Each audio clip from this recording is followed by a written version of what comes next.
Welcome to week 2 of our 60-day journey. The King is in the field. When the infinite walks among us. One of the great classic and timeless questions has always been, how high can a human being reach? Is there a glass ceiling? Because at the end of the day, we are finite creatures, limited, mortals. Everything about our lives are mutable, are changeable. So can we really touch the very heavens? Can we touch the infinite? We know in mathematics, the finite does never meet the infinite.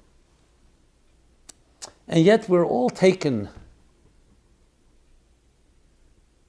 by William Blake's poem, where he says, to hold infinity in the palm of your hand and eternity in an hour. And where did this mystic get it from? From concepts that go back, aspirations and dreams, I should say, that go back thousands of years, with understanding that though we are finite beings, we also have an infinite part within us. Though we are mortals, we also have something of eternity. And that is the transcendent spirit within every human being that searches, that seeks, that longs. Every one of us has it. Some of us satisfy it in very healthy ways. It could be through love, through intimacy, through spirituality, through music, through art, through faith. You can also experience it in unhealthy ways because the hunger is there. Addictions, unhealthy attachments, is the soul longing for something but finding the wrong object. It's like you're very thirsty, instead of drinking water, you're drinking poison. But the passion is there. Every human being needs that transcendence because it's part of who we are. It's the very nature of who we are. However, that transcendent side of us, that infinite, is packaged within our finite.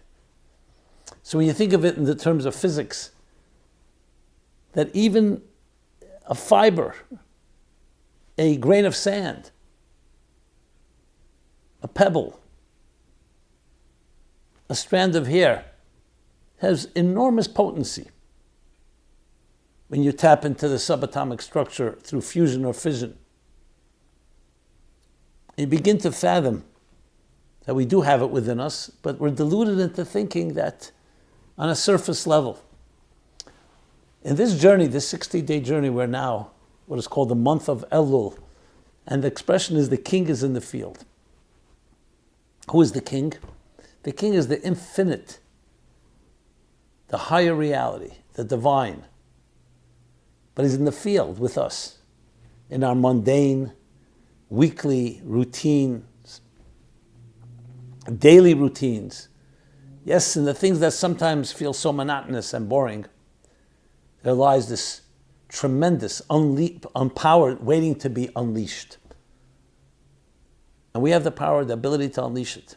This month gives us extra power to do so. But everything begins with awareness. When you dedicate yourself to some introspection, soul searching, increasing in spiritual study, in emotional conditioning, through prayer, through song, and in behavioral conditioning, through actions, good deeds, what I like to call the spiritual SPA, an acronym for study, prayer, action, cognitive, emotional, and behavioral conditioning. That's what allows and unleashes and frees that infinite energy within you. And you have access to it now because the King is in the field. That infinity is easier than ever all year round to access now. So the next step is yours. So where does heaven meet earth? Right at your doorstep. And you have the key. You just have to turn the key. Be blessed.